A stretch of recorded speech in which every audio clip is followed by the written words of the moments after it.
ni ma littafi karanta wannan magana da babanci ne to ai ƙarya ne.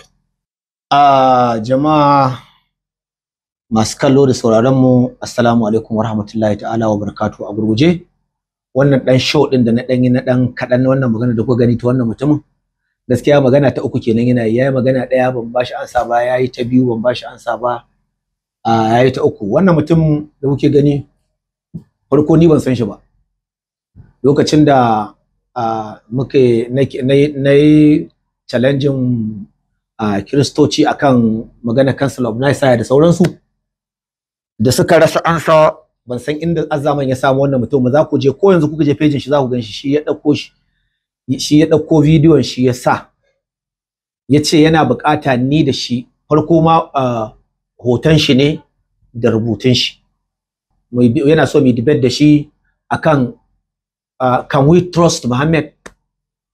Da na gani kawai ban kula sa ba. Shi azaman ya tura min ta private, kuma azaman din nan duk sanda ni ne mai magana ta private baya an samu, bai taɓa kula da ba.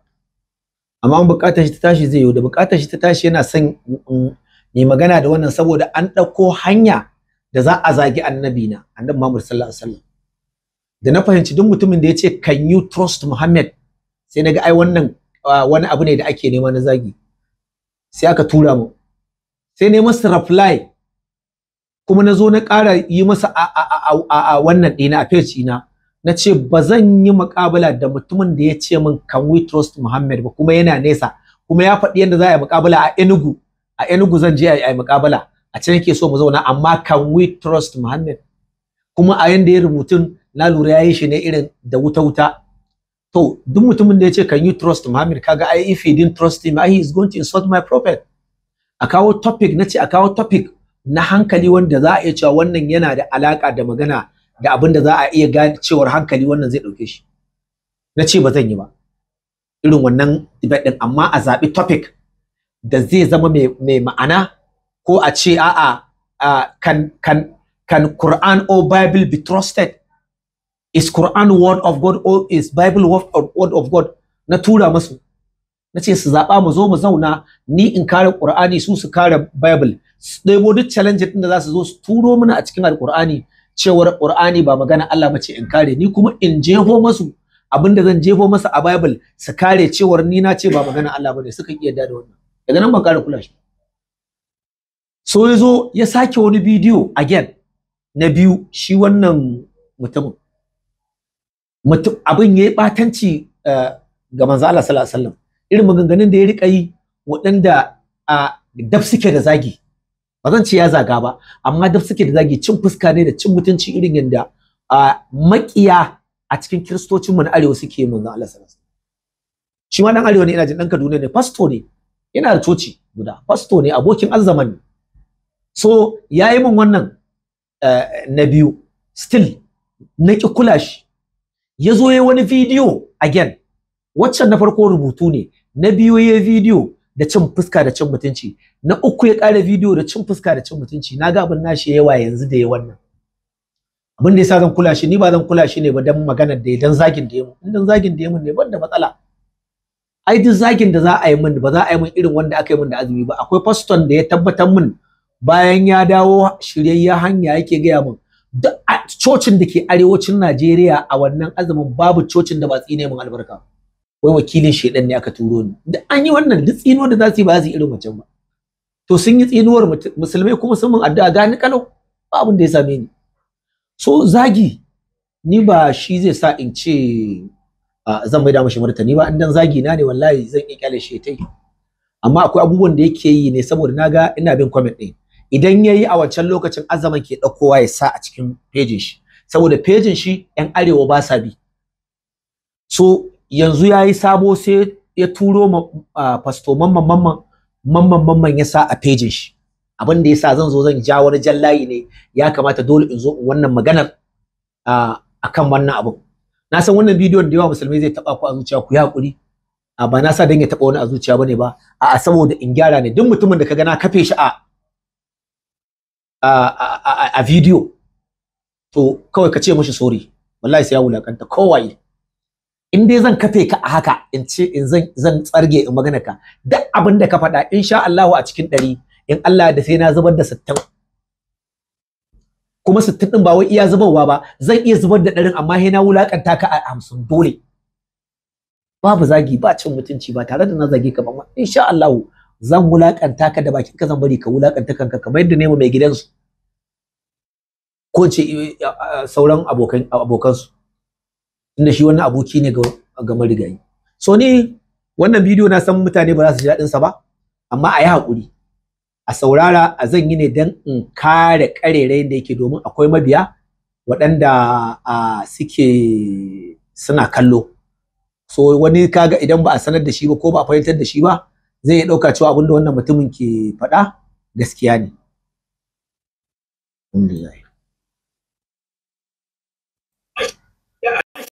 Aljanun da ya shiga Muhammadu ya shige ka da kyau. Qur'ani ya ce, hadis ya ce, duk mutum da ya fara shiga toilet da safe da kafan dama, ya ce iskoki aljanu suna shige shi, naka sun shige ka.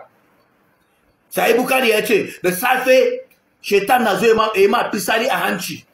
Fisarin da shetan ya yi ma fisari mai kyau ne, baban Cinedu. A nan zan dan baka ansa. Saboda ya taɓa irin wannan magana a baya, duk abin da ya magana makamanciyar ta a baya, to zan tsaya zan dan bashi ansa akan ta. Wannan yana magana akan musulmai suna shaƙa ruwa a hanci da sauransu, irin yana mocking, wato mutane musulmai sun zama abin ban dariya. To let me tell you the truth, the most hygienic religion in the faith of earth is Islam. So da haka wannan abin da kaga musulunci na yi, musulunci ne fa yake ba da umarnin a yanke kumba, a aske gashin hammata da sauran abin nan, kai duk wani abu da ya shafi tsafta, annabi Muhammad sallallahu alaihi wasallam ya koya mana wanda zaka kiyaye da zaka tsaftace jikinka. To abin da ke so ka sani, wai kaga ana alwala, ana shaƙa ruwa, ana fyacewa, saboda ya taɓa irin wannan magana a baya, so shi yasa kamata dan tsaida in bashi ansa. So a shaƙa ruwa a fyace shine ake wa musulmai dariya da shi. To ka zauna kai, shi yasa mafi akasarin ku tasono ke fara toshe muku kwakwalwa, kuna ja yana shiga ciki. Ai duk duniya duk mutumin da kaga yana shaƙar ruwa yana fyacewa, babu wanda ya kai shi tsaftace hancinsa. Mokin musulmi yake da wannan abin nan. Ka je ka duba in dai ana magana na Islam is the most hygienic religion in the faith of us. Duk duniya babu wani addini da yake da tsafta musulunci, babu shi. Ba faɗa ta bace. So wannan da kake faɗa ba kana mokin kanka ne. Ya yi ma fisari mai kyau. Addinin ka gashi ba gaskiya cikin addinin ka. Ka zo ka yi ma littafi ƙarya, ka ce Mikey 24 daga 1 zuwa 7, wai a duba za a ga inda ana bin karuwe, za a karuwanci a sama. A wannan da yake magana, although da na bashi ya gama tukunna, ina jin ya kamata in bashi ya gama tukunna sannan in bashi ansa wani, amma dai akwai ansoshi ne da za a bashi. Yana magana ne akan inda yake magana cewar wai mu musulmai inda Pastor Mamman Tasono yake cewa za a ba mu karuwai a lahira. To ni ma na ba su ansa, na ce musu su ma suna da irin wa'annan a lahira. In dai karuwai ne za a ba mu wanda suke magana, to su ma suna da wannan a lahira. To ni kuma tarko na dana musu, manyan ma na so su fada suka ki fadawa, amma duk da haka zai na tsarge su na ba su ansa akan tarkon da na fada musu. Na daya na yi magana ne akan Matthew 25 verse 1 zuwa 7 ne ko 8 ko 9 ne magana. So da na zo fadar 25 sai na ce 24, amma abin da na faɗa a 25 yake. So kiristocin sun ɗauko wancan na 25 ɗin wanda na faɗa da bakina, suke cewa ai ba haka bane, shine maza ga kwanan bayan nan suka yi ta fitowa suna ce babanci ne do kai ƙarya baka san Bible ba. Haba da Allah. Wani cikin su ma wanda yake magana lokacin da na fara karanta Bible, ko Allah ina jin ko wanke kashi bai iya ba. Bible ɗina na farko gashi nan haggam na yi mashi. Wani sanda na sai wannan Bible din, sanda nake aiki da wannan Bible din a cikin su, wani ko wanke kashi bai iya yi ba. Bible ɗina na biyu ka gan shi nan. Na yi Bible a lokacin da nake karatun, da a ce wai duk waɗannan karatun da na yi na Bible, duk wannan lissafin da ne, wai a ce ban gane maganar da na faɗa ba har saboda ni sakare ne. To abin da nake so ku faɗa dama shine ni tarko na kafa muku a wurin. Shi dama a magana ake akan mulkin sama, ana kwatanci ne da 'yan mata guda 10 wannan mulkin sama. Na san da kwatanci ne, so nake su fito su ce ba a kwatanci dama a cikin Christianity. Wannan gaba kadai nake jira. To naga manya-manyan giwayen sun leko sai su laɓe, sun san akwai abin da nake nufi. A takaice kada in matse gudun da yawa kafin in je akan magana wannan dan uwanta sonan. Shi abin da nake magana shine mulkin sama kwatanci ne kamar 'yan mata guda 10 wanda za a ba waɗannan mutanen a lahira. To duk idan suka ce ba su ɗauki wannan kwatancin da aka ce, an ce kwatanci, in dai ba su yarda da wannan kwatancin ba, gaba ɗaya addinin kiristanci margaya ya rushe. Saboda duk abin da ya kafa addinin kiristanci abu 3 ne zuwa 4: zato, kwatanci, mafarki. Waɗannan abubuwan su ne kadai suka kafa Christianity. Duk Bible duk inda zaka ji an kafa maka, an ce maka ai Yesu ai Allah ne, ana son a kira shi da Allah daga kwatanci. Su dauko maka John 1:1, from beginning there was a word and the word was with God and the word was God. Haka zaka ga suna tayi har wani rishi suke. Wannan kwatanci ne, daga farko akwai kalma tana tare da Allah, kalma ta zama Allah. Wannan shine kwatancin farko da zaka ga duk wani Kirista zai zo ya maka akan yana so ya allantar da Yesu. To inda ba a kwatanci, hakwa zo ku yi magana a ciki. To kwatanci ne, in naga dama zan iya cewa daga farko akwai tinkiya tana tare da biri, tinkiya ta zama biri. Yes, kwatanci ne. In naga dama zan iya cewa daga farko akwai biri yana tare da Allah, biri ya zama Allah. Kwatanci ne. Babu sunan wanda aka kama an ba na Allah ba, da haka kowanne zai iya kwatanci. A kwatanci ba aka mai da Yesu Allah da kwatance. Shi yasa na ɗauko masu wancan kwatancen mulkin sama dan su ƙaryata. In dai sun ƙaryata wancan, to gaba ɗaya sun ƙaryata Christianity, domin kwatanci ne. Sai mafarki. Duk wanda zai kawo maka yanzu, in ka duba labarin John, mafarki ne. In ka duba magana Bulus, duk mafarki ne. Ƙarya ne, wai sun ce wai Yesu ne ya zo mashi gwada ba wai yana nufin shi din wancan ma gaskiya bane. Da duwan Yesun da suke faɗi da wancan duk ƙarya ce, amma ƙarya akwai wanda tafi wata. Saboda a Bible dai an ce da Yesu so ɗaya zai dawo. To idan kuma sun ce Yesu ya sauko ne yayi magana da Bulus, to kada Kirista ya ƙara kallon mutane ya ce masa ai Yesu na nan dawo, to ya dawo ya tafi. Idan kuma ƙara saukowa yayi magana da John, to shi ma ya zo ya tafi, ya zo so biyu, to kila ina ga dai zai ta zuwa dai ba a san zuwa. Duk da wannan style din, idan ka bi rayuwar Kiristoci zaka ga a pasto suna cewa duk mutanen da ke kallon manyan pastoci za ku ga cewa fiye da kashi 70 din pastocin nan ko 60 da wani abu suna cewa sun ga Yesu, sun haɗu da Yesu. Wani ma akwai wanda ya ce ya ga Allah. Duk zan kawo muku lokaci, akwai wasu abubuwa, wasu program da ke son kawo muku wanda ya je magana. Akwai wallahi alazim akwai babban pasto a Najeriya wanda ya ce ya je ya ga Range Rover yana cikin tuki, Allah ya dauke shi ya kai can, ya ga Allah da Range Rover. Wannan duk wannan haukar ta su shi Bulus da lissafin su John din nan, duk a ita aka dauka suke dora doctorate din su. Ba wani abu ne, koyo suke yi. Shi yasa dan naji fasto ya ce min akwai wanda zan kuma ku bi ni bashi ba, zan kawo muku shi saboda wannan program din daban wanda nake so in yi akai irin wannan abubuwan daban. Akwai wanda ya ce wallahi Allah ya zo sun haɗu face to face har sun sha shayi da cikin manyan fastocin Najeriya. Wallahi akwai wanda ya ce ya rungumi Allah, ya tambayi ya ka an ce ba a kallon Allah, sun haɗa ido da shi da Allah. Allah ya ce me kake so? Ya ce ka rungume ni. Ya rungume shi, ya rungume Allah. Haka duk sun koyo ne cikin irin wannan abin da ke cikin wannan littafin da suke kira mai tsarki. Duk anan aka koyo wannan abin, saboda duk akwai irin shi, duk irin wannan kwabaci. Kowa ya zo ya ce ya ga Yesu ko ya ga Allah, anan za a dauka a bashi addini ya zo ya wannan. In ba ka ba, me ya kawo Bulus ma a cikin Bible? Me ya kawo Bulus a cikin Bible? Alhaji wanda ke kashe Kiristoci. Kawai ya rena musu wawo, ya je ya mafarki. Amma ba wannan topic din bane, kada dauki topic din da ni bari in yanke daga nan in ci gaba da wancan. Shi wannan mutumin da ke magana, ayar da yake magana kenan. So da haka wannan ayar da gangan na kawo ta dama dan su yi magana, su ce ba su yadda da kwatanci ba. Ni kuma in gaya masa addinin Christianity gaba ɗayan shi inda ake mai da Allah, duk Bible wallahi babu Allah uku, babu inda aka ce su bauta ma Allah uku. Wallahi duk Bible wallahi babu inda aka ce su bauta ma Trinity. Ƙarya ce wallahi ta magabatan su, kuma na faɗi tarihin ta a baya. wadda aka kirkira shekara 325 da wucewar Annabi Isa. Ƙarya ce duk Bible tuntuni challenge din su nake har yanzu sun kasa. Ita ma da kwatanci suka kawo. Kwatancin shine Yesu ya ce ma almajiran shi ma magana John din ce ita ma. Yanda aka ce su je su yi baptism din da sunan Uba, Da, Ruhu mai tsarki.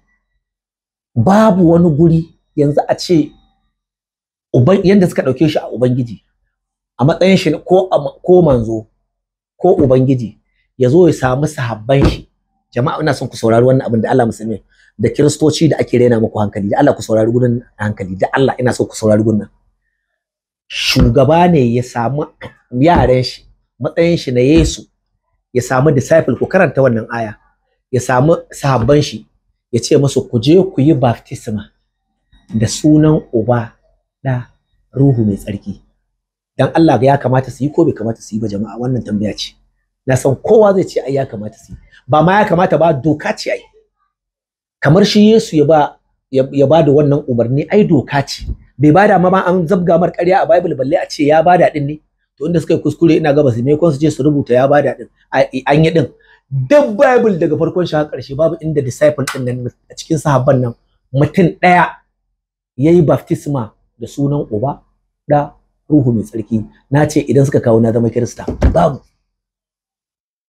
Kuma ku tsaya, ina so ku saurari gurin nan da kyau, ko inda ake zuwa ƙauye ana rena muku wayo. A ce muku ayi baptisma, da sunan Uba, Da, da Ruhu mai tsarki. Ƙarya ne. Wai shine ya allantar da Allah ukun nan da ake cewa an matse zuwa daya. Duk Bible babu inda aka ce a bauta ma Allah uku. Duk Bible ƙarya ce. Wallahi. Ƙarya ce. So na ce su kawo gurin da aka nuna wa inda shi wannan Yesu ya ba su umarni su je su yi baptisma da sunan Uba, Da, Ruhu mai tsarki. Ya kamata sai tunda sun yi baptisma da yawa bayan type din da aka faɗa na wannan umarnin, ga baptisma din su nan da yawa a cikin Bible, amma babu guri ɗaya rak wanda suka yi baptisma da sunan Uba, Da, Ruhu mai tsarki. Wannan wani irin umarni ne a matsayin shi da suke ce mai Allah ya bada umarni ba abu ba. Kun ga ƙarya ce kenan. Kuma idan ma yayi wa an yi din, to baptisma bauta ce, cewa za an ce ku je ku bauta ma Da, Ruhu mai tsarki, duk ƙarya ce. So amma ba kan topic din nan muke ba. Da haka bari in dawo kan topic din mu ci gaba, mu ji abin da ya faɗi. Abin da yasa zan rika yankawa in bada bayani, duk inda ya magana ya kamata in bada bayanin abin da yake nufi da kuma abin da duk Bahaushe ne ya san gaskiya, ni ma littafi ya karanta wannan maganar da baban Cine ya yi ƙarya ne. Amma mun sani da cewa musulmi za su yi goyo bayan ka, saboda addinin musulunci ya ce zan ku yi ƙarya guda uku. Assalamu alaikum jama'a, nan ma ya kamata dan faɗa abin da suka yi. Shi yasa na ce ƙara rika ba su ansa, in ba ka ba san me zai ci gaba da faɗa gaba ba. Mabiya da suke kallon shi, wanda tunda ƴan arewan mu ne dama suke ɗauko bidiyon shi su sa, dan mu bai da mabiya a arewa. Kuma yana da su ba musulmai bane ba, kuma ba wai abin nan bane ba. To yana yawan abin nan, yana can mabiyan shi shine sai ya turo wa mabiyan mu. Nan gurin wanda yake turo mu can lokacin azaman ne. Yanzu babu azaman, yanzu Pastor Mamman Tasono yake turo mu, shi ke fara sawa, sannan yaran su kofi su ci gaban ɗora. To sun yi ma annabi ƙarya sallallahu alaihi wasallam cewa wai ya ba da dama wai a yi ƙarya guda uku a kullum. Abin da nake so da ku, daga kai zuwa shi Mamman Tasono, kai Mamman Tasono, kai musamman kai dan kai kake an so bidiyo yanzu ka zo ka sa, da kai da shi duk wanda ya kawo wata aya a alkur'ani ko wani hadisi ingantacce wanda aka ce annabi ya ba musulmi dama su yi ƙarya guda uku a kullum, na zama Kirista. Wannan fushi ake zuwa a yaudar mutanen ƙauyuka da su, ana ɓata wa addinin musulunci suna. Ƙara mu riƙa magana, ba zai yiwu ba, muna ji. Shi yasa daban ne in duka bashi ansa ba, amma naga tunda ana da yanzu ya dauko post, ku je pejin Pastor Mamman za ku ya sa bidiyon, yaran su ba sun sa, sai mutane su rika dauka gaske ne ana yi wa addinin mu ƙarya, muna kallo. Ba zai yiwu ba mu kwanta. In mun bada ansa kuma wasu su rika kira su rika cewa wai da Allah mu rabu da mutanen nan, saboda me za mu rabu da su suna mu addinin mu ƙarya? Ai ba zai yiwu ba. Mutum in ya hauka mu za mu bashi ansa ta hankali. Ni matsala ta ba zan mai abu ba hujja, shine kawai bambanci na da shi. Je zuwa wannan ƙarya guda uku ne ya nuna da ƙarya mai sabi kenan, shine baban Cine nuna yi, saboda mutum nan bai da adalci, bai da hikima, bai da ilimi, bai san komai ba. Gashi ka gan shi ya rame kamar busheshen kifi, bai da amfani sai ƙarya kawai ka baje ƙarya ya ramar da kai ka duba yadda ka rame a baje ƙarya kawai babu wanda ya kai ka ƙarya a nan a duk gaba ɗayan Najeriya kai ma ake ƙarya wanda kowa na karanta ya gani ba ni kadai bane akwai wani makaricin nan annabinka bai da gaskiya aljanu ya shige shi ya zona ai ya bashi sako nan ma kamata in baka ansa ya kamata in bashi ansa nan jama'a assalamu alaikum wannan gaba da kuka gani ita ma ya faɗe ta a baya cewar wai annabi sallallahu alaihi wasallam mala'ika jibril ya zo ya bashi sako a cikin kogo so dan haka wannan kogon hira da aka zo aka bashi sako a yanda ya faɗa cewar babu shaida babu witness babu eye witness dan haka aljanu ne a faɗar shi fa a faɗar shi abin da yake jinginawa annabin ya kamata in gyara mishi wannan aljanu ne tunda babu shaida matsalar su a faɗi shaida mutum biyu ko ɗaya wanda ya ga sanda mala'ika ya zo same shi in dai babu shaida to aljanu ne suka same shi ƙarya ce to da Allah ku yi haƙuri jama'a zan ba shi ansa kuma ni ka san mutum ya bada ansa ta hankali ka bashi daidai da irin ta hankali in ma ta hauka yayi ka dauko ta hankalin ka dan jona mashi sai ya gane abin da ake nufi to zan bashi ansa irin yadda ya tunani tunda jama'a abu shine yake magana dan yayi wannan magana a baya akan ita yake dorawa za ku je na yawan cewa annabi mu aljanu sun shiga jikin shi kuma mabiya na kallo sai su dauka haka to magana ake ana buƙatar shaida ko ku Mr. Pastor tunda pastor ne shi pastor kana buƙatar shaida idan babu shaida kuwa to magana ta gaskiya a tsarin da kuka zo da shi cewar magana a annabi sallallahu alaihi wasallam ko aljanu ne ko ƙarya ne ko ai magana ake ta shaida to alhamdulillah wannan abu ya min daɗi wallahi kuma in dai wannan magana ce to ni ma zan dan iya kawo maku makamanciyarta sai mu tsaya mu gani daidai ne ko ba daidai bane yanzu lokacin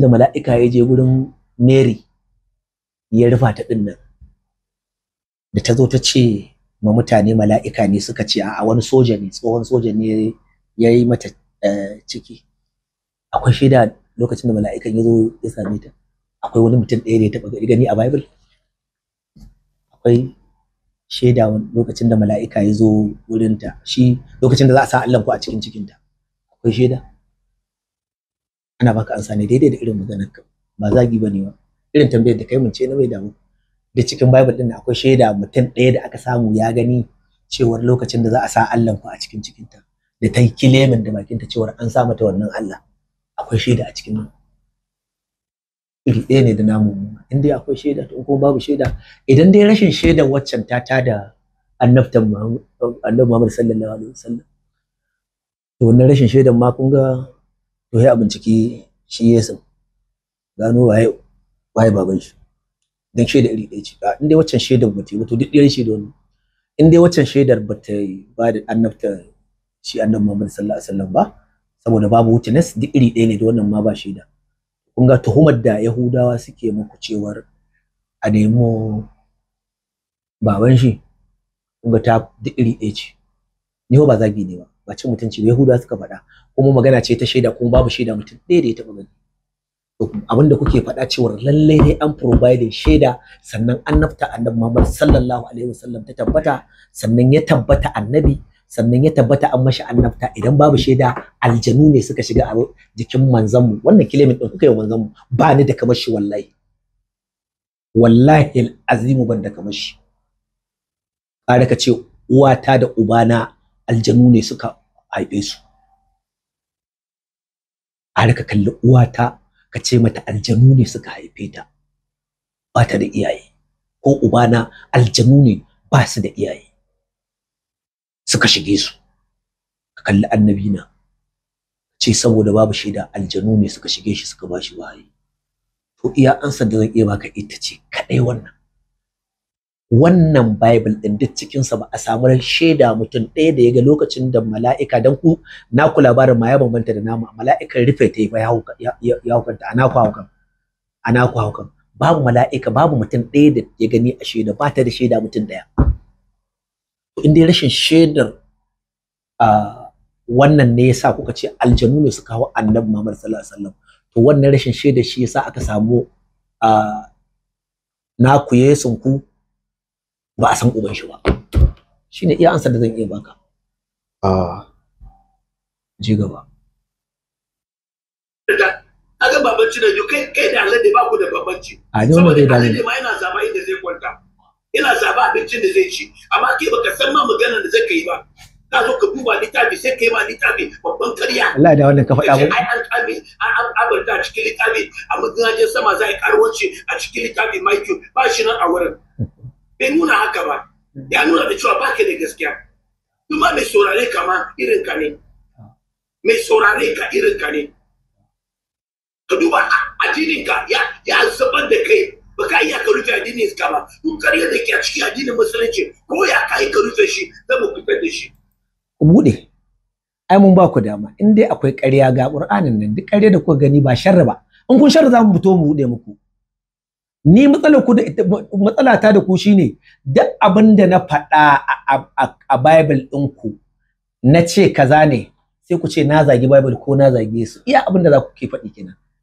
mu ba za mu ce ka zagi in kaga ku bakin ku rawa yake kokari kuke yi ku rika zagin ku rika kokarin za ku zagi addinin mu ko za ku zagi annabin mu duk wannan shi kuke kokarin yi yanzu wannan ansa da na baka da irin tambayar da kai ce yasa na baka ita amma ba ita kamata in baka amma irin haukan da kake tunani irin tunanin da kake da shi na baka ansa da shi kuma ka je ka warware in zai warware maka na san wallahi baka iya warware shi sai dai ka koma gefe ɗaya kai shi so Allah shi kiyaye za mu fitar da su duka ƙariyar da suke a cikin addinin musulunci za mu fitar da su duka babanci da du ai ƴan uwanka ma na can da shi wanda ka tura mu bidiyon yake taya kasawa da su wa'ancan ƴan zagwadodan duk suna can Nijar ai sun ɗauko Qur'ani wai suna mai filla kai Allah ya ba mu sa'a za a ji magana ku gama ai Qur'ani ai shi Allah ne yake tsare da shi wallahi babu abin da za ku iya da Qur'ani ku gama abin ku za ku samu ansa za mu ba ku ansa wallahi ko malamin ba su shigo ba mun ba ku ansa balle ma malamin za su shigo tunda kun dawo bangaren Qur'ani ne yanzu ai kuke so ku rigima ba za ku huta ba Allah na kiranka gaskiya shauran da zan baka kamin ka zama mutum mai amfani mai daraja ga matanka ga yayanka ga yawanka ka karba Yesu ya zama mai cetonka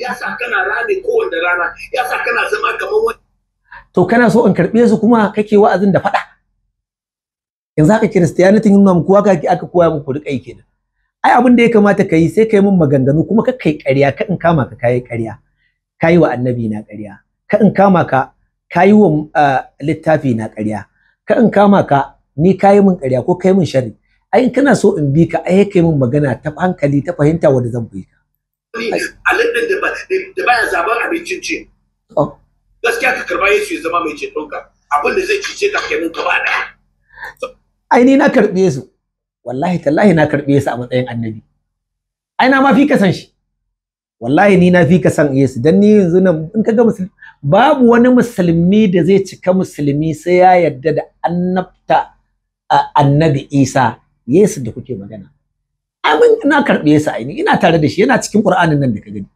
ai ba na wasa da shi na karbe shi amma ba a matsayin abun bautawa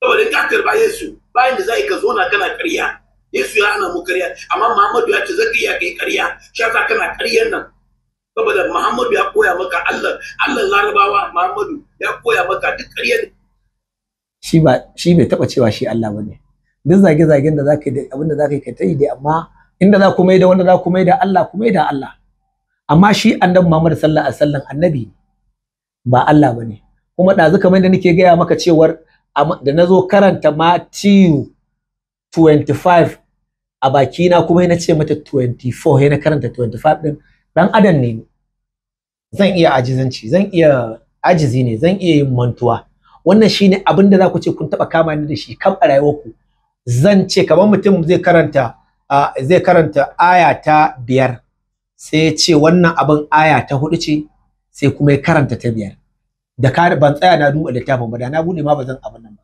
amma kuskure da haka duk dan adam, ina so in nuna muku, duk dan adam yana iya yin kuskure in dai a matsayinka na bil adama ne zaka iya yin kuskure, kuma ba wacce ne da in yi kuskure ba addinin musulunci ne kuskure. Bambanci na da ku shine in an same ni da kuskure ina zan iya ɗaukar kuskure, amma ba kuskure ne na fa abin da na faɗa ba, a'a lamba ce, da haka dan adam ne ni zan iya kuskure. Idan da ba a kuskure to da kai ma idan ka je ka duba ko mantuwa, in ce mantuwa ne, mantuwa idan da ba a mantuwa to ai abin naka da hayance maka in ka duba da kuma ba za in ka shiga Bible ai da ka fito ka ce mun to an gaishe ni mantuwar ta karama ce. Domin Yesu da kake magana ya tafi yana jin yunwa, Yesu yana jin yunwa a cikin shi, yunwa ta dame shi, yana jin yunwa, ya hango iccen ɓaure, ya tafi da sauri wurin iccen ɓauren nan ya ciro ƴaƴan ya ce, yana zuwa sai ya ga ba lokacin shi bane, kamar yana yin ƴaƴa da rani, shi kuma ya je gurin da damuna. To kaga a matsayin shi na ɗan adam, a ɗan adam taka shi yayi mantuwa, ni ma zan yi, ɗan adam ne shi, ni ma ɗan adam ne, a matsayin shi na ɗan adam ni ma ɗan adam zan iya mantuwa. Idan har wanda kake tunanin kamar da Allah ya yi mantuwa, to kuma dan ni baban shi na yi mantuwa me na faɗa. Abin da na yi tunani ni shine anan na ɗauka za ku ɗauko bidiyo na ne ku kafe ku warware ni, haka nake yi muku, sai ku ce wuri kaza babanci ne, nan gurin ƙarya kai, nan gurin kaza kai, nan ko mantuwa kai. Mantuwa kuwa kowa zai iya yin ta, Allah ne kadai baya mantuwa. Shi yasa wannan kadai ya tabbatar maka da Yesu ba Allah bane, tunda har ya je ya manta da bishiyar nan ba lokacin ta bane, kuma bai sani ba ma, bai ma san lokacin ƴaƴanta ba ko lokacin ƴaƴanta ne ba, bai sani ba. Da inda ya sani ba zai je kuma ya je abin nan ba, a matsayin shi na dan adam ne. Yanzu Allah na mantuwa? Ai Alhaji wallahi ba zan yi aiki, ba zan yi aiki ma a duniya ba. Abu 3 ko 4 in Allah ya yi su kawai shargalla zan yi a duniya, in dai Allah na da abu guda 4 to zan yi shargalla a duniya, lahira na shiga aljanna ko ana so ko ba a so. In dai Allah na da abu guda 4 ba zan yi komai ba, ba zan bauta mishi ba. In dai yana da mantuwa irin wanda ni nayi, irin wanda ya siye shi ma, in yana jin yunwa kaga zai tafi kashi. Idan yana in yana mantuwa, in yana jin yunwa, in yana bacci, in dai zai je kashi, to ranar lahira gurin hisabi me zai wahalar da ni? Kawai tsaya zan intamin, billahi ladhi intamin din shi lokacin da ya ji yunwa ya tashi ya tafi in shige aljanna, na rantsi Allah yana shiga. Da ya tafi to yana mana hisabi, in zauna yana mana hisabin yana zaune, billahi ladhi da yunwa ta ɗebe shi ya tafi cin abinci, na rantsi Allah zan in shiga aljanna. Zanga zan hada in tare wasu mutane mu ce ku mu ware nan, da ya ware ya tafi cin abinci mu shige. Idan ya ki tafiya cin abinci sai aka kawo mashi gurin, zan jira ya tafi kashi. Idan ya sa aka kawo mai foye kashi a gurin, dan in dai Allah na wannan abun hudu dole ba ta yi su, bai isa ya zauna yana wannan abun bai yi su ba, wallahi dole ya yi. Da Allah da ke kashi wallahi dole ya yi kashin, da Allah da ke cin abinci wallahi dole ya ci abincin. Wallahi a lahira ba zan yi wahala ba, tsayuwa zan yi, na rantsi da Allah wallahi sai na shiga aljanna. Idan Allah na bacci ai Alhaji zance ya kare. Allah ya bacci wallahi na shiga aljanna. Allah na baccin to yanzu kaga ai shi yasa na bacci, inda ya tabbata ma ba Allah bane. Alhaji idan ka je ka duba Markus sura ta 4 aya ta 38 za ga cewar Yesu kuwa yana daga ƙarshen jirgi, daga ƙarshen bayan jirgi ya kwanta yayi haka yana bacci. Shine sabon shi suka tashe shi, suka tada shi, ya farga firgice, ya farga firgigi, suka ce mashi gashi can kana bacci ya mai gida, gashi za mu halaka. To dan Allah da annabi mutumin da yake bacci, to a lahira Qur'ani jira zan in kwana nawa za a yi, na san dole yayi bacci, yana fara gengedi wallahi kamar wucewa fijo na shiga aljanna. Haka babu yanda za a yi mutum a ce ya san wannan littafin na Bible, ya san Bible, ya san me ke cikin Bible, wai ka ji ya ce maka wannan mutumin, wai ka ji ya bude baki ya ce maka wai Yesu Allah ne. Mu ci gaba aje. Kake Shasa Muhammadu bai zai zama Allah duniya ba, bai zai zama prophet na duniya. Dama shi bai ce Allah bane, na gaya maka tun da. Zai zama Allah ne ga Larabawa. Jama'a mutumin nan wallahi ya samu matsala. Allah shi kiyaye, ci gaba. Ka gane ko, saboda haka kai lura. In ka kara zage, ka ƙarya ga littafi, zamu fita mu zage ka, mu zage annabi ka. Kai wallahi nan gurin jallayi ne. To dama yana ɗaya daga cikin abin da yasa na yi ma wannan bidiyon, saboda na ga tuntuni ka kamo akwai ma inda ka ci mutuncin annabin kaca na gani, amma dai ba na son in biye maka in baka ansa, na ga ka kasa tsayawa ne. Abun magana a nan shine kai dai ba mu da fejin ka inda babin ka muke ba, kana takama ina jin kana zama ko a Fatakwal ne ko menene aka ce ne, or for whatever inda kake zama. To abin nufi dai a nan shine idan kai bidiyon mun san suwa suke saka, wallahi tallahi billahi zahirin tsuwa ta musulmi, wallahi tallahi wannan pastor Mamman Sono da kai niki, wallahi tallahi a rayuwa ta yanzu ni bana fatan wai wani abu na masifa ya same ka in dai ba kai ka dora maka kanka ba. Amma wannan fastan da kai kake dauko bidiyon shi daga kudu in yayo ya turo maka ka zo kai televising a arewa, wallahi duk da ya zagi annabi ya turo maka, wallahi tallahi akan ka za mu dauki hukunci. Wannan red light din wallahi yana nan, wannan gam ne wannan layin fa, kai shi ya finci kowane na shigo fa, wannan layin yana nan gam. Wallahi tallahi duk da ya bidiyo ya zagi manzon Allah sallallahu alaihi wasallam, kai ka dauko shi ka fara posting a arewacin Najeriya, wallahi tallahi wallahi sai mun yi declaring ɗinka. Ka kuma rubuta ka je duk alƙalin da zaka kai mawa Najeriya ka rubuta ka je. Ekos din banza ka kai ma ba ekos ba, ka kai ma duk uban da zaka kai mawa a Najeriya. Nan gurin ma ni mahaukaci ne. Nan a ce mun ma ban da hankali. Duk uban da za a kai mu ƙara ka kai mu wannan magana ka kai mashi. Na rantse da Allah duk da wannan mutumin yayi bidiyo ya zagi manzon Allah sallallahu alaihi wa sallam, ya turo maka ka fara posting dan kai da maka yanzu da a zaman nake posting abubuwan shi, yanzu kai ne ke yi. Duk abin da zai faɗa akan addini wannan challenge ne zamu zauna mu ta bugawa. Kamar ni zagi na wallahi shi bai ma damu na. Challenge na addini ku challenge alqur'ani duk wannan ba matsala bane ba. Za mu iya zuwa mu kare in muna da abin karewa. Duk wannan bai zama laifi ba, amma kai taɓa manzon Allah sallallahu alaihi wasallam kar ya kuskura, saboda yana ganin yana can ne, yana nesa, shi ba abin da zai same shi. In yayi Pastor Mamman ya sa a fejin shi can shi kadai ba kai ka sa ba, ya shafe ka ba. Amma mun san tunda kuke alaka ku yake magana, tunda kaga ko muƙabalar da yace mi Pastor Azzaman ya shiga tsakanin mu, kuma da bakin sa ma ya faɗi ya ce Azzaman ne zai mana alƙalanci, haka ma ya faɗi har na ce to alƙalancin babu, ina dariya ma na ce wannan alƙalancin babu adalci. To yanzu kai ne mai an so bidiyon shi da kai kuke communicating, wallahi in ya kuskura shi ba za mu gan shi ba, kuma shi ma ba barin shi zami ba. A wallahi ƙarya yake, hoton shi za mu sa, wallahi za mu baza shi ko ina yake. Amma abin da yasa kai kake kawo maganganun shi arewa, ba wanda ya san shi anan. Faston shi can a kudu yake faston shi, babu wanda ya san shi anan. Amma matsayin shi ne ya kare addini ko ya wa'azi ko ya faɗi wani abu akan addinin mu yana da dama. Ga shawara da zan baka Mr. Pastor, wannan ita ce magana ta ƙarshe. Ina sa ran za ta iya maka amfani. Wato wannan shawara zan baka Pastor ita ce, yanzu idan na ce ka nemi littattafan addinin musulunci wanda za su gane da kai gaskiya a yanzu ba yadda za ka yi ba. Amma da ke matsalar ka ba ma ta magana addinin ba ce, ta magana kwakwalwa ce. Ina kokarin zan baka wata shawara ne yadda za ka yi, maybe ka refreshing kwakwalwa ka, maybe ka dawo normal ma kafin ka san yadda za ka yi ka tafi ka nemi addini. Because kai a yanzu haka magana tunanin ka nemi addini aka ma ai still matsala ce, saboda kan na da dan damuwa.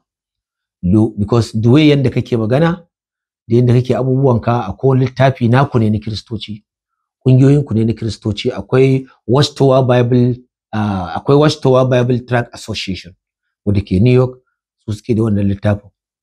Wannan littafin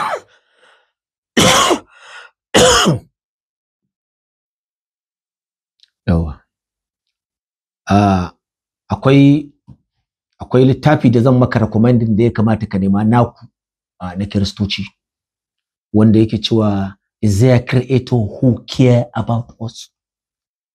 Is there creator who care about us? Idan ka nemi wannan littafin ka ɗauko ka buɗe page, ka nemi page na 54.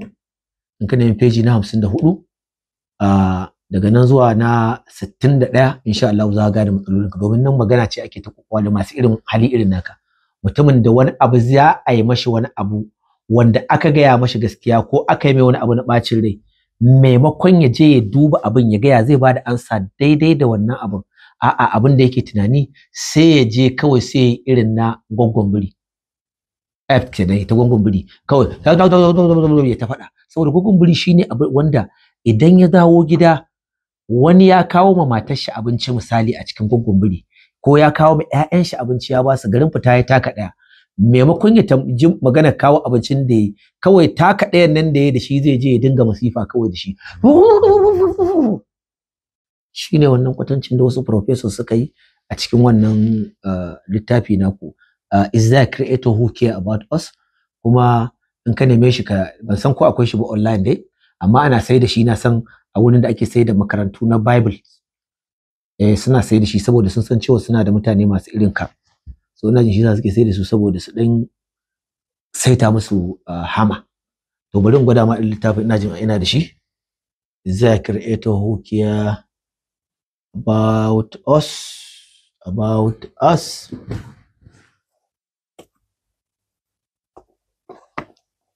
Gata nan gurin.